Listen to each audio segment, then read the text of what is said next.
Do any of you have a room in your house that you're just not sure what to do with? Hi, it's Kathleen from oldworldfarmhouse.com. Happy New Year to all of you. I hope you're having a wonderful 2023 so far. I've been taking it pretty slow moving into 2023, and that's kind of the theme of today's video as well. I don't know about a lot of you, but this is a year for me. I just learned this term the other day. This is going to be a low buy year for me as in terms of my house. So that means I'm not going to be buying a lot of things for my house, but we do have a lot of things that I still want to do anyway, and I wanted to share some of my goals and plans for my 1870s farmhouse with you.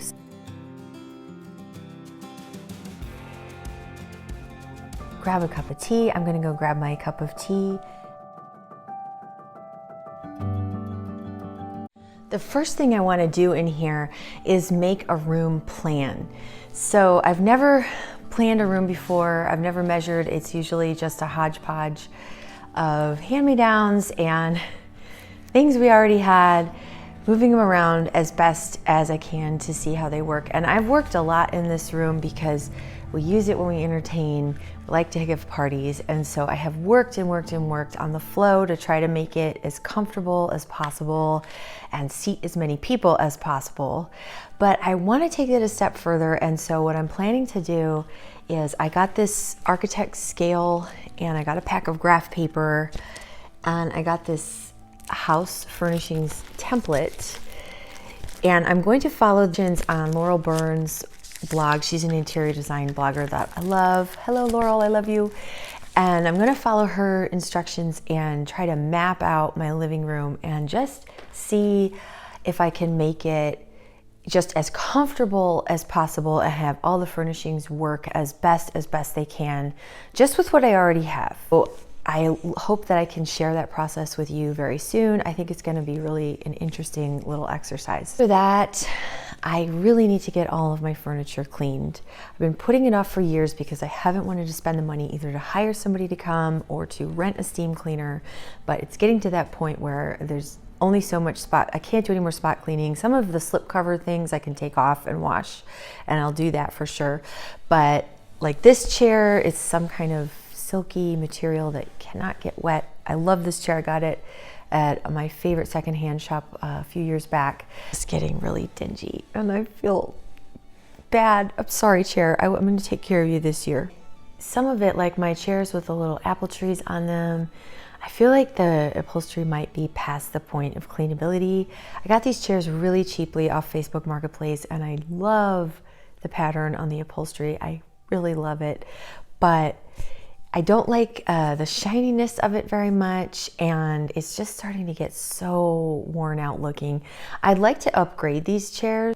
I don't really want to go out and buy new things this year unless it's like really perfect. I'm trying to just work on buying things only if they're really perfect and not just because they're a good deal. These chairs were kind of both at the time, but I feel differently about them now. Anyway, I might try to make some slip covers for them if I can find the right material. Also, my couch. The couch I love. It was my grandparents' and it was my parents' couch at mine growing up, and then they gave it to us when we got married. They no longer wanted it. We had it recovered in this green cotton duck, which I love, although it really has seen better days. It's getting faded and quite stained, again, like the kind of stains that just aren't going to come out. So I'd really like to try to make a slip cover for it. I love French country style. I also love Swedish country style, and I love English country style. And this room is just an English country style room. I have this rug that I inherited. It actually was made in France and it was free. I got it for free from a neighbor.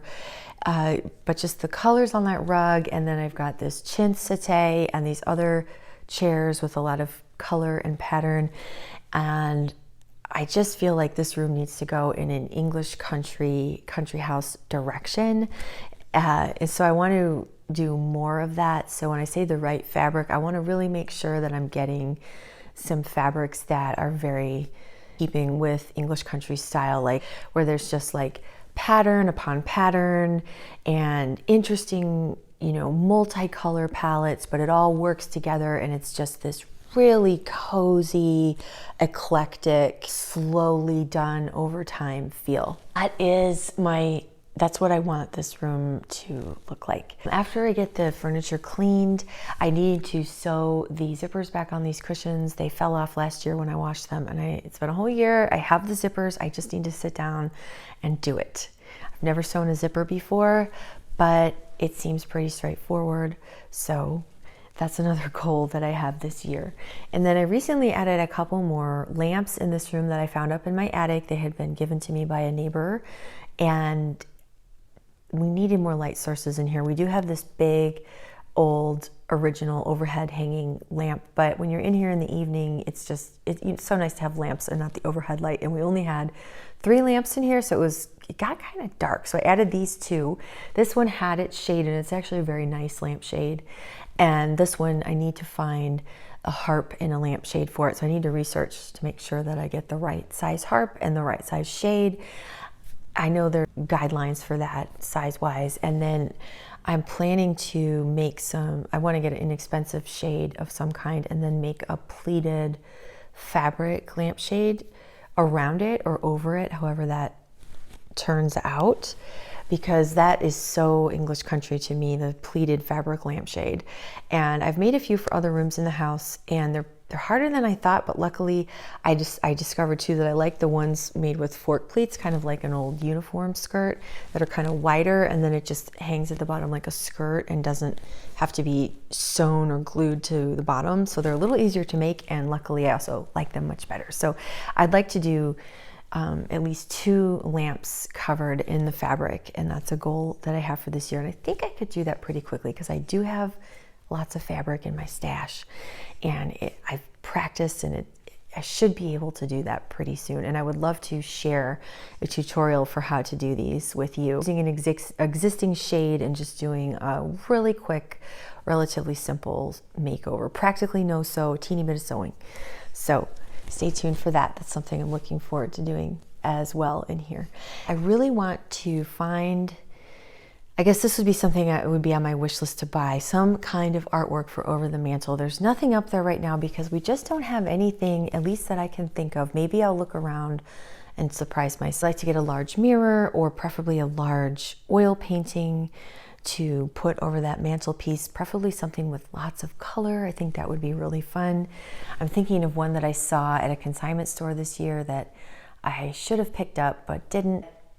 It's hard because I would really like to get local artists or even just original art and not do prints, but it's such an expense, and it's something that for now anyway is staying on the wish list. Wish list for sure is to have real art, for sure. But we'll see what we can manage for the mantelpiece this year. I'm not going to be able to paint it this year because I'm not the biggest fan of the colors, so that's going to have to wait. I'm not the biggest fan of the fireplace insert. We're looking forward to being able to pull that out, but that is, again, that's a project for another day. My husband got me a few new throw pillows for Christmas, and they're really lovely, but they have more of a French country vibe, I feel, with the Indian prints on them, and they're kind of not talking very well with these other pillows that I have, which I actually bought just for the down inserts. I got them for like 50 cents a piece, and I never thought that I would actually use them, but then they sat around so long without me recovering them in fabric that I just put them out, and then they kind of started to grow on me in this particular room.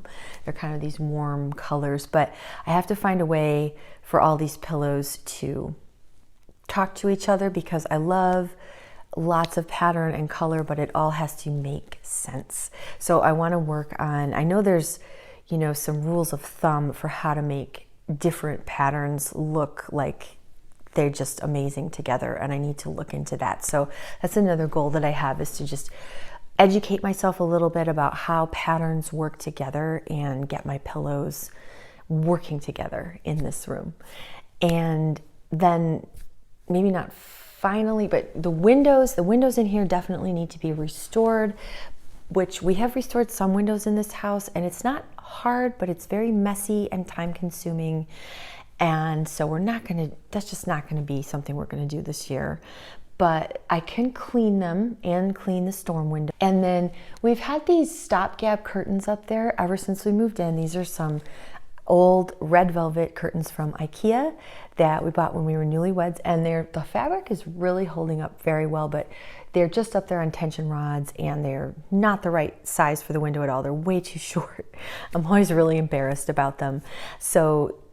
But this year I'd like to actually repurpose them and turn them into, I would learn how to sew either a Roman shade out of them, or probably more likely a Swedish blind, which is it's like a fabric roller shade. I just love them, and I think they should be relatively easy to make. I've done a lot of research on it, and I just need to sit down and get started. And then I have some pretty yellow and red tulle that I would love to use as a backing, so that when you roll up the curtain you see the back, and I think that would work really well in here. This room has a lot of red. I love red. Red's my favorite color. Apparently red is going to be trendy this year in 2023. I love red. 2023, 2020, 2000, I've always loved red. So this is a very red room because that's my favorite color. Wish list for this room would be to strip the wallpaper and repaint, which I don't think is going to happen this year, but that's on the far wish list. But anyway, I am excited to just work on this room, think really deeply about how to make it as comfortable as possible for the people who live here and for our guests. And in addition to fixing my zippers, my rug is coming unraveled on the corners, and it is reaching like crisis proportions. And I know it would be like $350 or more to get it fixed at the rug shop. So I bought this kit on Amazon that has hooked needles, waxed thread, which I guess I understand is how you fix these kind of things. So I'm going to look at a couple tutorials and give it my best shot, at least to stop the damage until I can afford to get it professionally repaired, or maybe it'll look okay when I do it myself. So thank you so much for watching, and I'll look forward to sharing all of my progress with you, and hope that you get some inspiration too for your English country style rooms. And I will see you in the next video.